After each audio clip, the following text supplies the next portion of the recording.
Sebelum beliau meninggal, beliau ninggalin satu map. Katanya, kalau suatu hari ada kabar tentang desa kosong di Kalimantan, map ini harus dikasih ke Mas Dimas. Beliau saat itu nyodorin beberapa lembar dokumen, kertas hasil laboratorium, logo lembaga penelitian pemerintah tahun 1988. Di pojok atas ada cap merah besar, rahasia. Lari! Kami bertiga langsung sprint menunggu semak. Dahan-dahan pohon menghantam wajah. Akar-akar besar bikin beberapa kali hampir jatuh. Dan di belakang kami, getaran itu semakin kuat. Lalu, tiba-tiba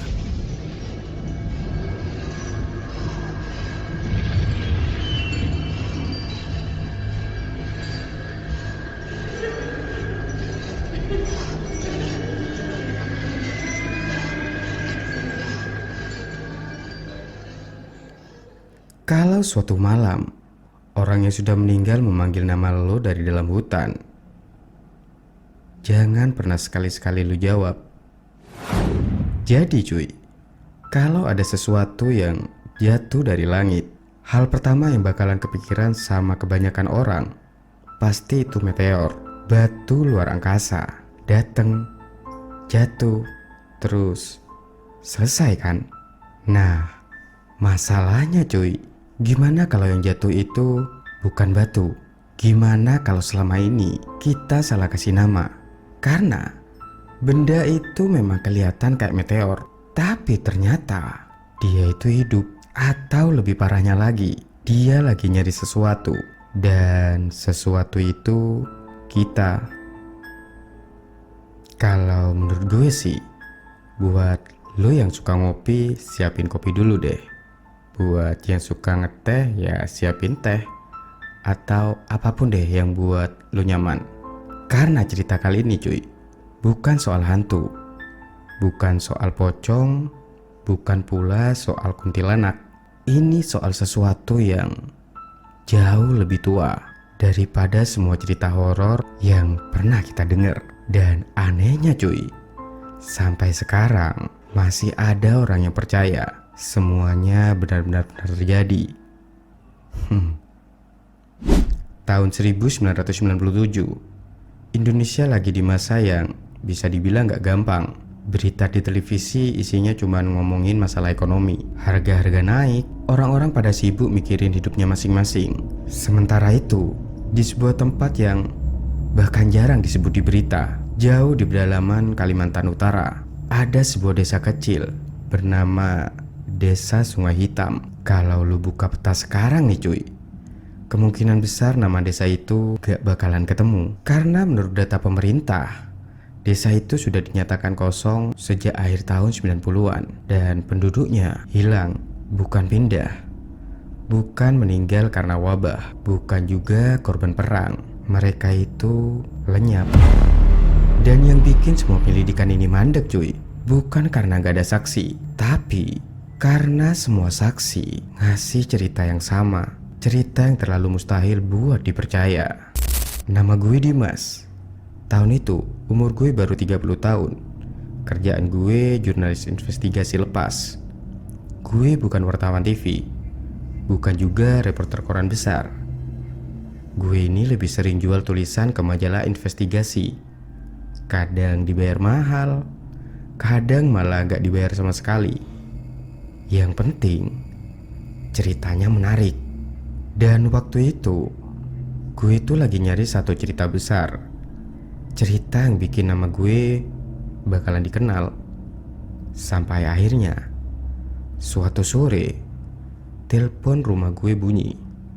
Mas Dimas? Iya? Saya Rahmat mas. Gak kenal. Saya temannya Pak Yusuf. Pak Yusuf. Nama itu bikin gue langsung diem. Dulu beliau adalah editor senior yang ngajarin gue banyak hal soal investigasi. 2 tahun sebelumnya beliau meninggal karena stroke. Rahmat pun lanjut ngomong. Sebelum beliau meninggal, beliau ninggalin satu map. Katanya, kalau suatu hari ada kabar tentang desa kosong di Kalimantan, map ini harus dikasih ke Mas Dimas. Jujur sih cuy, bulu kuduk gue waktu itu langsung merinding. Bukan karena horor, tapi karena aneh. Ya gimana mungkin orang yang sudah meninggal 2 tahun yang lalu bakalan tahu akan ada desa kosong.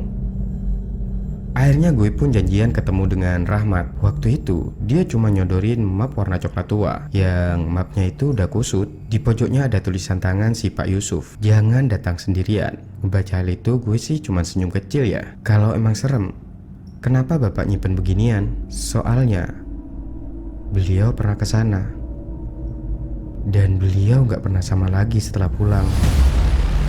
Kalimat itu masih gue anggap lebay saat itu, sampai gue buka isi mapnya. Di dalamnya cuman ada beberapa lembar foto. Foto pertama, foto dari udara, dan itu foto hutan. Foto kedua, sekumpulan rumah kayu yang udah kosong. Dan foto ketiga, ini yang bikin gue berhenti nafas beberapa detik. Tanah merah, bekas kawah bundar. Gak gede sih, mungkin cuman diameter 20 meter. Di tengah kawah ada batu hitam. Bentuknya itu aneh, permukaannya licin, gak kayak meteor yang biasanya kasar. Lebih mirip batu obsidian yang dipoles sih. Dan di belakang foto itu ada tulisan tangan, jangan disentuh. Saat itu gue makin bingung cuy, meteor kok gak disentuh? Biasanya ilmuwan ini kan malah rebutan ya. Dan bukan cuman itu aja, ada satu amplop kecil yang isinya itu kaset mini, tape recorder. Untungnya di kantor teman gue masih ada pemutar kaset. Dan keesokan paginya gue pun langsung ke sana.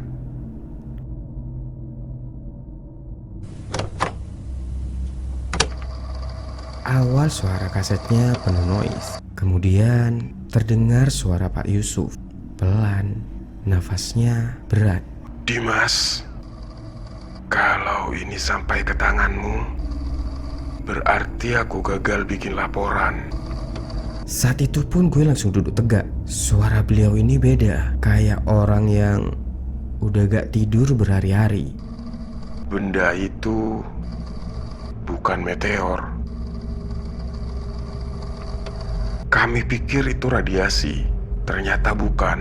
Yang berubah bukan tubuh, tapi arah. Kalimat terakhir itu bikin gue ngernyitkan dahi. Apa maksudnya? Arah. Orang bisa berubah arah. Lalu suara kaset itu kembali hening, sampai akhirnya terdengar sesuatu. Awalnya sih gue kira itu suara angin, pelan, rendah, kayak dengungan.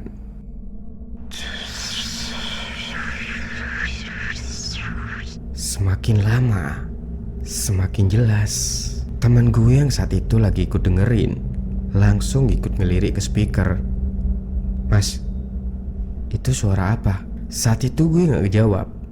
Ya karena dengungan itu berubah secara perlahan. Bukan lagi suara angin, melainkan puluhan suara manusia yang berbisik secara bersamaan. Gak ada yang jelas ngomong apa, tapi semuanya ngulang satu kalimat yang sama, pelan, jauh, seolah berasal dari tempat yang sangat luas. Pulang, pulang, Pulang. pulang, pulang. Saat itu kaset langsung berhenti. Ruangan saat itu langsung sunyi. Teman gue yang tadi ikut dengerin cuman ketawa kecil. Paling itu efek rekaman mas. Saat itu gue juga sempat ketawa sih. Walaupun entah kenapa sejak suara itu berhenti, gue itu ngerasa ruangan jadi terlalu sepi. Sore harinya gue pun mutusin buat pergi ke Kalimantan. Semua orang yang gue temuin ngasih peringatan yang sama, kalau mau liputan jangan pergi sendirian. Dan lucunya sih, bukan karena takut dirampok, bukan karena hutan, bukan karena binatang buas, tapi karena ada kebiasaan aneh yang katanya terjadi di sekitar desa Sungai Hitam. Kalau malam tiba, kadang ada orang yang dalam rombongan yang tiba-tiba saja bangun, terus jalan secara perlahan masuk ke dalam hutan tanpa bilang apa-apa, tanpa ekspresi, kayak lagi ngikutin seseorang. Dan waktu dicari nih, orang itu gak pernah ketemu lagi. Awalnya sih gue nganggep itu cuman ya mitos lokal, cerita buat nakut-nakutin pendatang. Sampai sopir travel yang nganter gue ke kota terakhir sebelum pedalaman, tiba-tiba saja dia itu matiin radionya. Lalu nanya pelan, Mas, "Iya?" kalau nanti ada yang manggil nama Mas dari dalam hutan, jangan dijawab, gak peduli suaranya mirip siapa. Mobil saat itu terus melaju, membelah jalan sempit yang diapit hutan lebat. Matahari mulai tenggelam, menyisakan cahaya jingga yang pelan-pelan ditelan oleh pepohonan tinggi. Saat itu gue nengok keluar jendela, dan untuk pertama kalinya nih, gue itu ngerasa perjalanan ini mungkin bukan tentang soal mencari berita, tapi tentang mencari sesuatu yang sebenarnya udah lebih dulu nungguin gue. Mobil travel itu akhirnya berhenti di sebuah kota kecamatan kecil. Jam waktu itu nunjukin pukul 18.42. Langit udah hampir gelap total.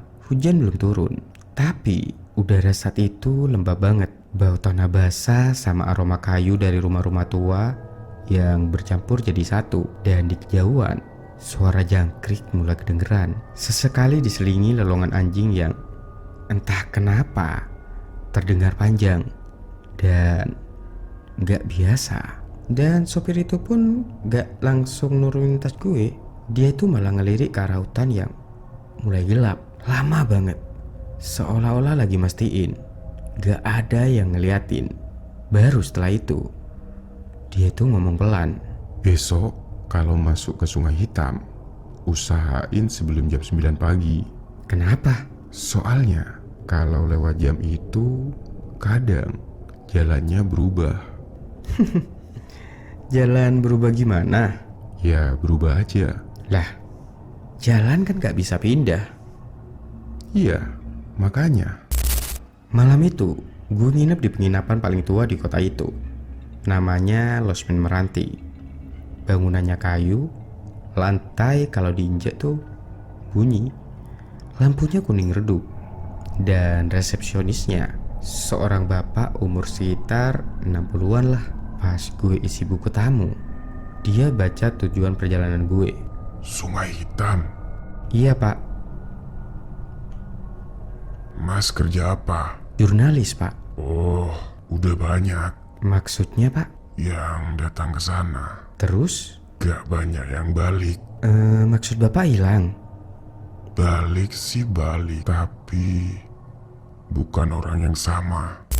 Kalimat dari bapak itu muter-muter terus di kepala gue sampai malam. Hingga jam 11, gue masih gak bisa tidur. Akhirnya gue keluar buat cari kopi. Warung yang masih buka waktu itu tinggal satu. Isinya beberapa sopir truk sama orang lokal. Dan begitu gue duduk, pemilik warung langsung nyodorin kopi hitam. Padahal belum sempet gue pesan. Pendatang ya? "Iya."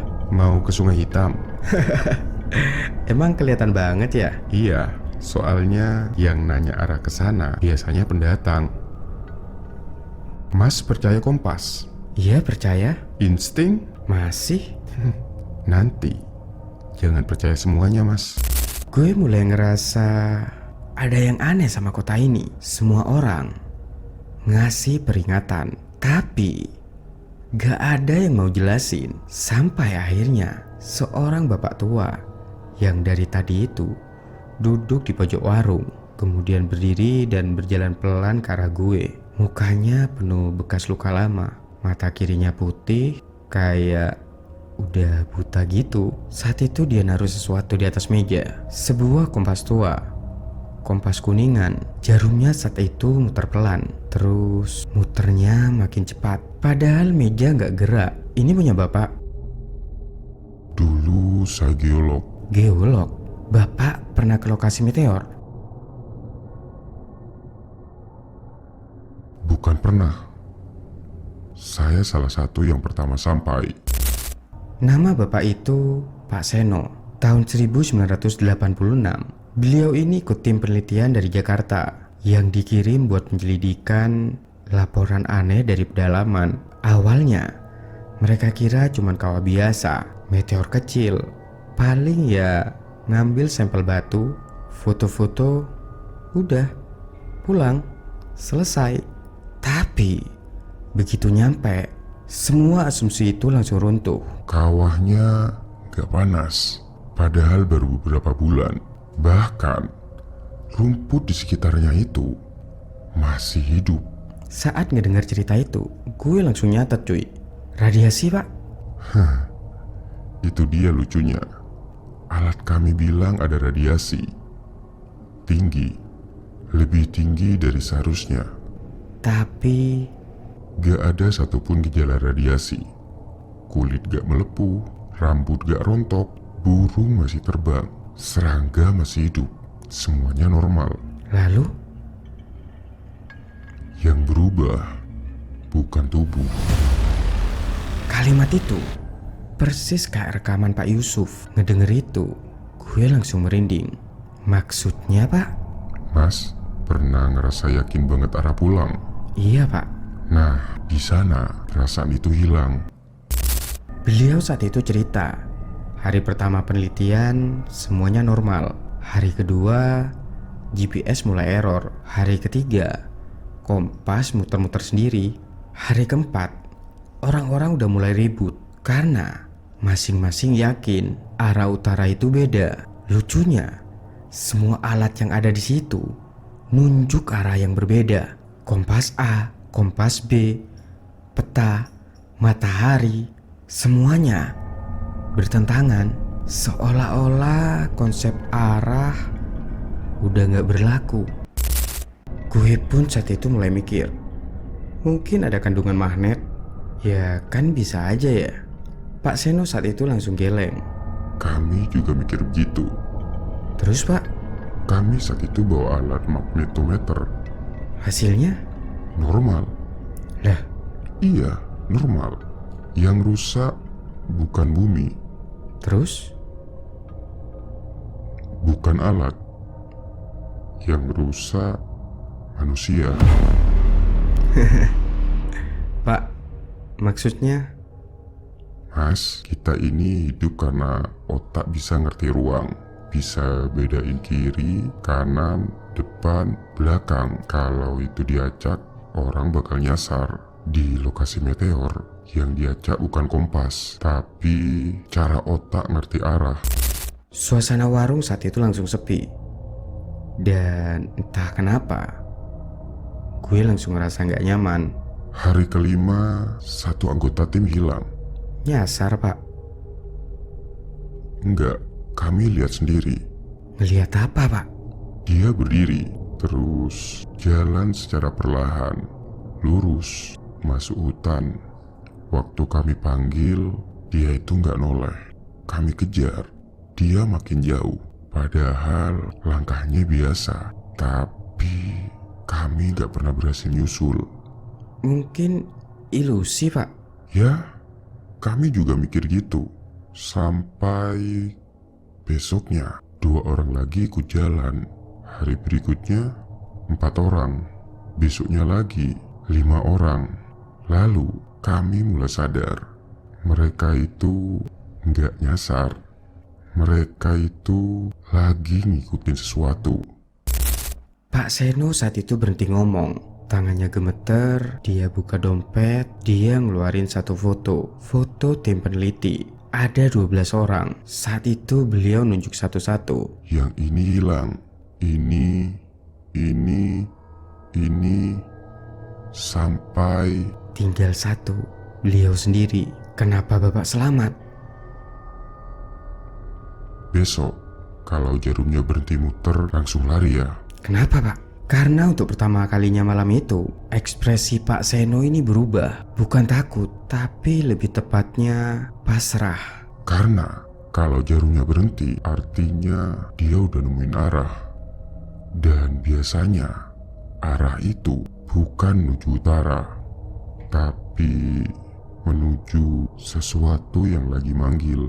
Pak Seno saat itu langsung berdiri dan meninggalkan kompasnya di atas meja. Dia pun melangkah keluar warung tanpa menoleh sedikit pun. Gue pun saat itu masih terpaku dengan jarum kompas itu. Awalnya berputar pelan, lalu makin cepat. Dan tiba-tiba klik jarum kompas itu berhenti. Bukan menuju arah utara, bukan menuju arah selatan, melainkan mengarah lurus ke jendela warung, ke arah hutan yang gelap gulita. Dan pada detik yang sama, dari balik pepohonan, gue itu ngeliat sesosok siluet manusia. Diam, gak gerak, seolah-olah sedang menunggu seseorang buat keluar.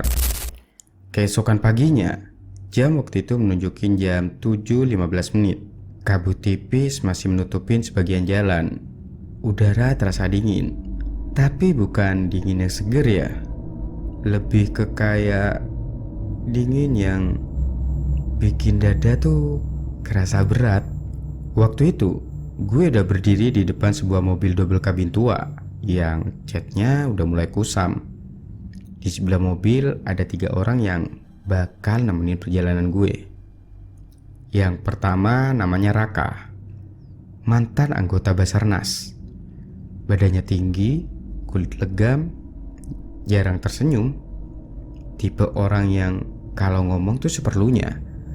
Tapi begitu ngomong, semua langsung ngedenger. Yang kedua namanya Ujang, orang lokal. Usianya sekitar 40 tahunan lah. Dan dia itu satu-satunya orang di kecamatan itu yang masih berani nganter orang sampai batas wilayah Sungai Hitam. Dan yang ketiga, yap, Pak Seno, yang semalam ngobrol di warung kopi. Saat itu gue sempet kaget sih. Bapak jadi ikut? Saya pernah janji, kalau ada orang nekat ke sana lagi, saya gak akan biarin dia sendirian. Saat itu, gue sempat melirik mata kirinya yang putih. Entah kenapa, tatapan mata yang masih berfungsi justru kelihatan jauh lebih lelah daripada mata yang buta. Perjalanan pun dimulai. Jalanan aspal pelan-pelan berubah menjadi tanah merah. Radio saat itu cuma ngeluarin suara kresek-kresek. Sekitar 1 jam pertama masih gak ada yang aneh. Kami saat itu ya bisa dibilang asik ngobrol ngalur ngidul sih. Raka saat itu cerita soal operasi penyelamatan di gunung. Ujang sesekali bercanda soal hutan. Bahkan gue pun sempat mikir, mungkin cerita semalam itu emang cuma dilebih-lebihin sih. Sampai mobil mendadak mati. Padahal saat itu jalanannya datar. Raka nyoba starter, nggak nyala. Akhirnya Raka turun dan buka kap mesin. Semua kelihatan normal. Aki normal, solar ada, selang gak bocor. Gue pun bertanya, kenapa? Si Raka saat itu cuma menggeleng. Gak ngerti nih. Pak Seno saat itu turun pelan dari mobil. Beliau gak lihat mesin sama sekali. Beliau malah ngeliat kompas di tangannya. Jarumnya saat itu muter lagi, pelan, semakin cepat. Beliau saat itu langsung nutup kompas itu. Jangan lama-lama di sini. Loh, mobilnya? Dorong. Lah, dorong. Nada suaranya kali itu nggak bisa dibantah. Kami bertiga pun mendorong mobil itu sekitar 20 meter. Dan anehnya, begitu roda depan melewati batu besar yang ada di pinggir jalan, mesin mobilnya saat itu langsung nyala sendiri tanpa di starter. Raka saat itu langsung nengok belakang. Masa? Dia turun lagi, balik ke posisi mobil yang tadi mati, nyobain matiin mesinnya. Di starter lagi, ya normal. Dia geser sedikit ke titik sebelumnya. Mesin mobil saat itu langsung mati. Geser lagi keluar, normal. Gue sama Raka saat itu langsung saling pandang. Gak ada yang ngomong. Karena kalau dijelasin pakai logika, gak bakalan masuk. Sekitar jam 9 pagi, kami udah sampai di gerbang kayu tua. Tulisan cat putihnya udah mulai pudar. Masih bisa dibaca sih walaupun samar. Desa Sungai Hitam. Huruf-hurufnya bisa dibilang hampir hilang ketutupan lumut.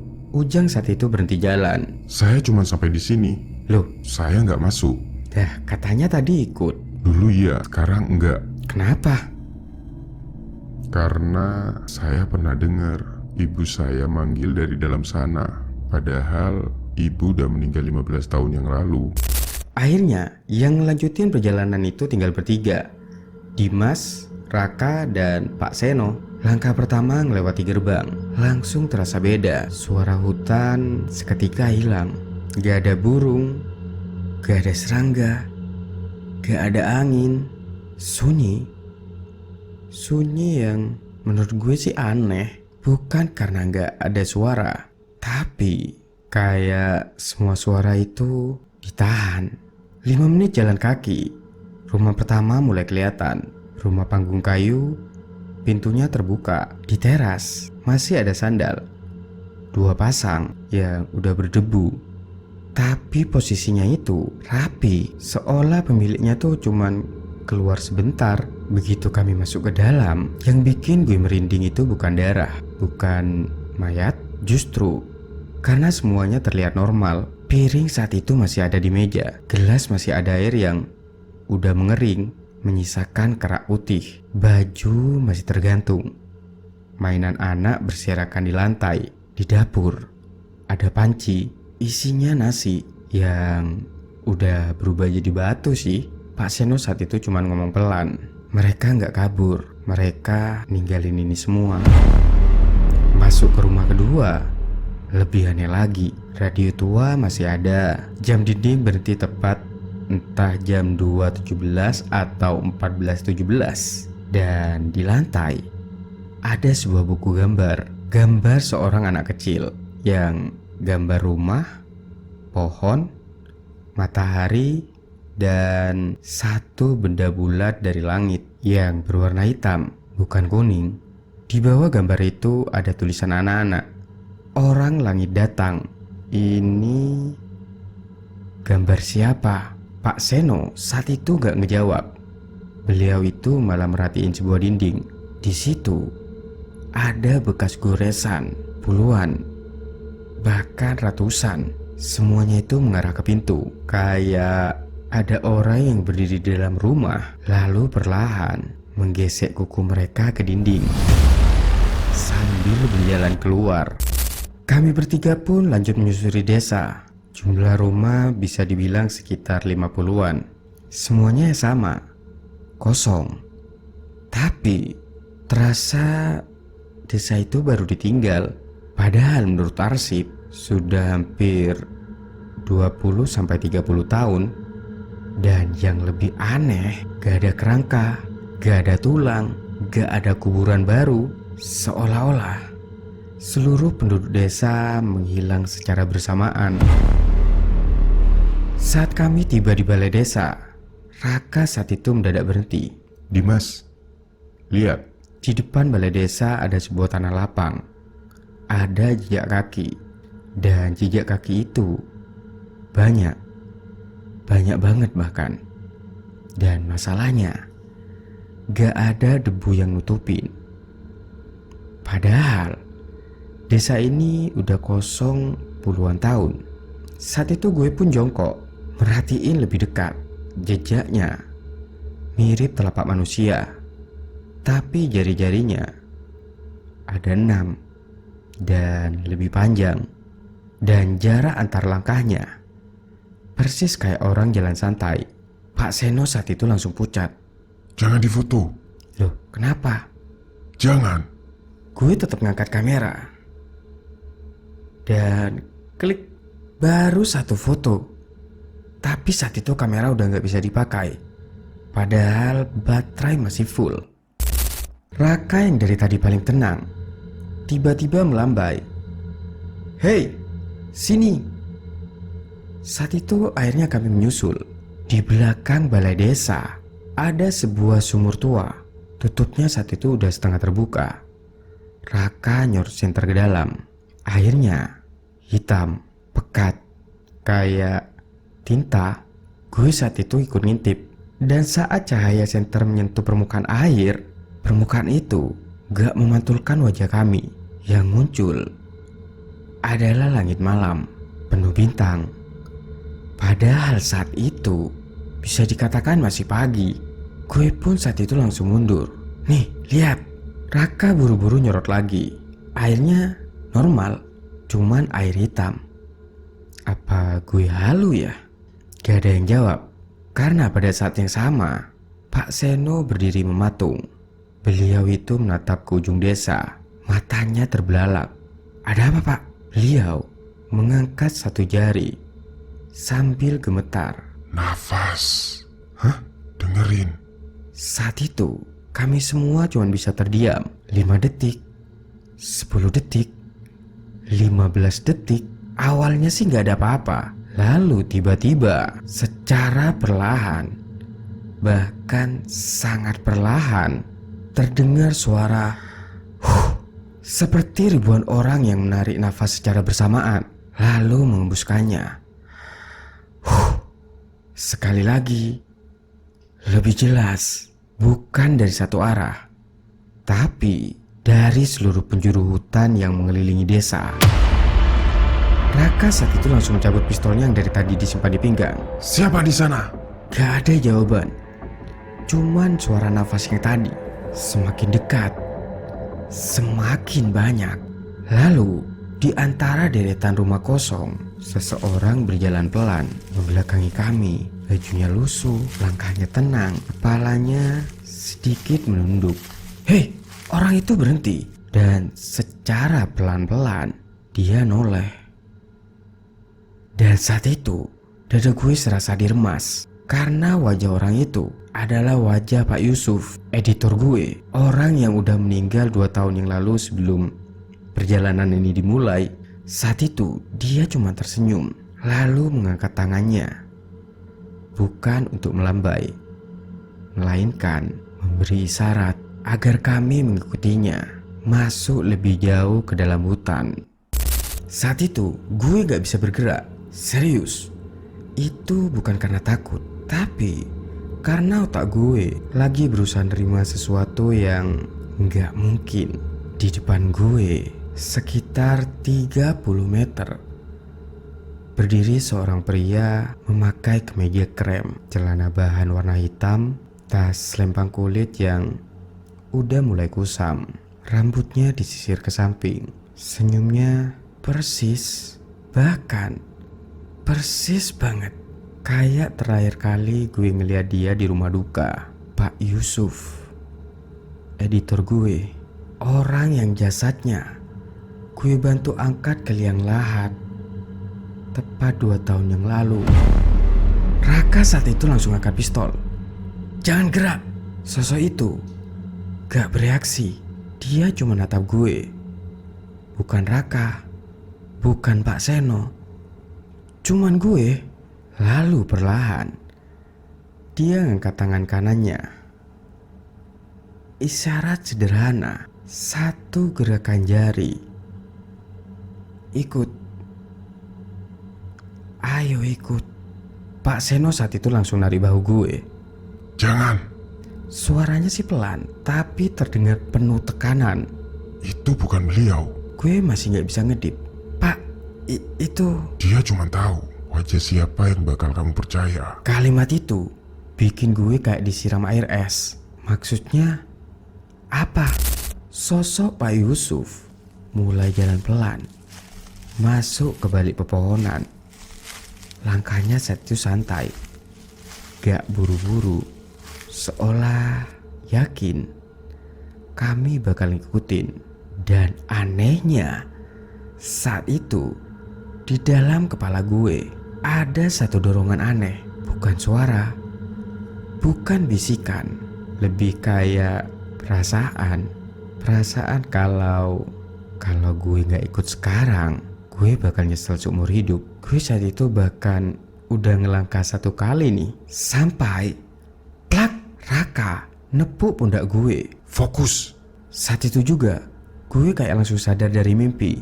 Nafas gue ya ngos-ngosan. Lah, kok gue? Raka saat itu natap gue serius. Lu tadi jalan sendiri. Hah? Kita berdua manggil nama lu. Lu gak dengar. Bulu kuduk gue langsung merinding saat itu juga, karena gue tuh beneran gak denger apa-apa. Yang gue ingat cuman sosok Pak Yusuf dan keinginan buat ngikutin dia. Pak Seno akhirnya buka tas ranselnya.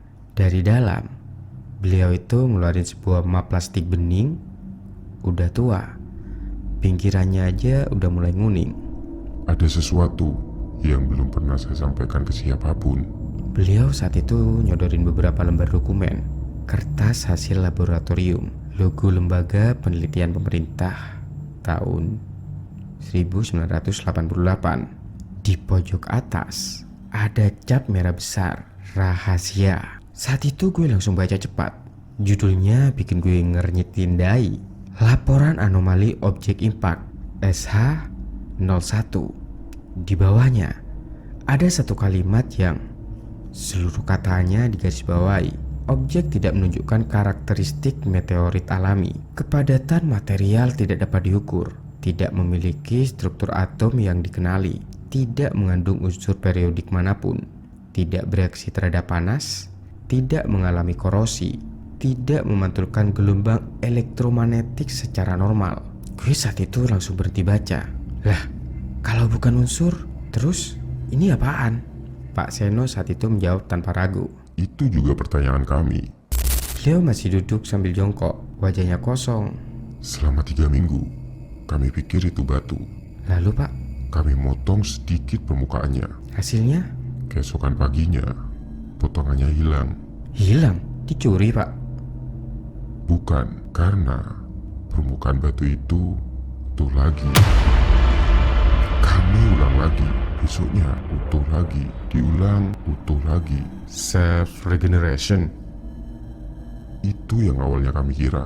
Terus Pak, Suatu malam kami ngeliat batu itu bernafas. Nafas. Iya, permukaannya mengembang, mempis, persis kayak paru-paru. Tiba-tiba, tuk, suara kecil dari kejauhan. Lalu, tuk, sekali lagi. Kami semua langsung diam. Raka saat itu langsung berdiri. itu suara apa? Belum ada yang jawab. Tuk, lebih dekat. Kayak ada seseorang yang ngetuk kayu pelan, teratur. Tuk, tuk, tuk. Pak Seno saat itu langsung pucat. Jangan dijawab. Loh, emang siapa yang ngajak ngobrol? Itu bukan ketukan, itu langkah. Awalnya gue gak ngerti, sampai suara itu makin jelas. Tuk, tuk, tuk. Bukan dari depan, bukan dari belakang, tapi dari bawah tanah. Saat itu gue langsung refleks jongkok, nempelin telapak tangan gue ke tanah. Dan gue ngerasain sesuatu, getaran halus dan berulang, persis kayak langkah kaki raksasa, pelan, sangat pelan, seolah ada sesuatu yang sedang berjalan jauh di bawah permukaan bumi. Pergi, kita harus pergi. Belum sempat kami jalan, radio komunikasi milik Raka yang sejak tadi mati mendadak nyala sendiri.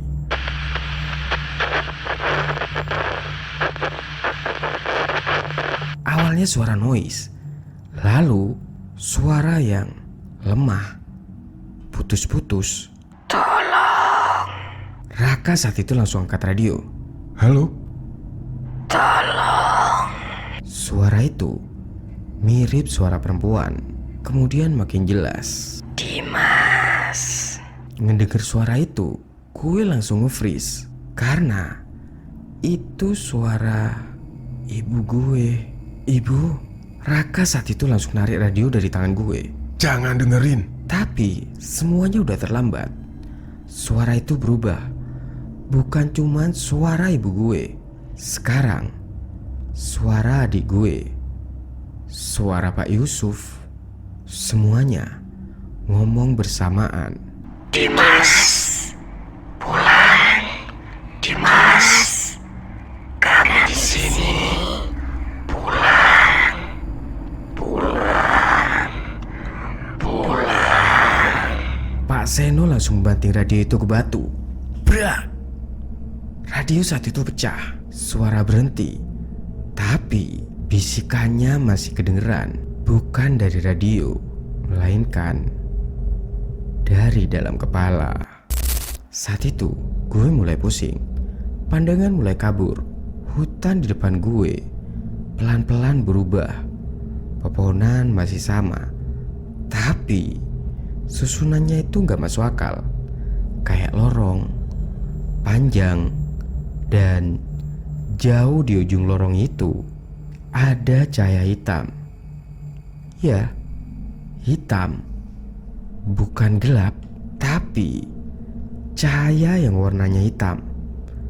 Dan entah kenapa, gue tahu tanpa ada yang ngasih tahu, di sanalah kawah itu berada. Pak Seno saat itu langsung megang kedua bahu gue. Dimas, lihat saya, dengerin.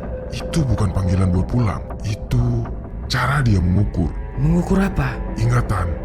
Dia nggak bisa bikin wajah. Dia ngambil dari kepala kita semua sosok yang kita lihat. Pak Yusuf, ibu, suara orang-orang yang kita kenal. Bukan arwah, bukan hantu, melainkan sesuatu yang sedang membaca isi kepala manusia dan memakai kenangan itu sebagai umpan.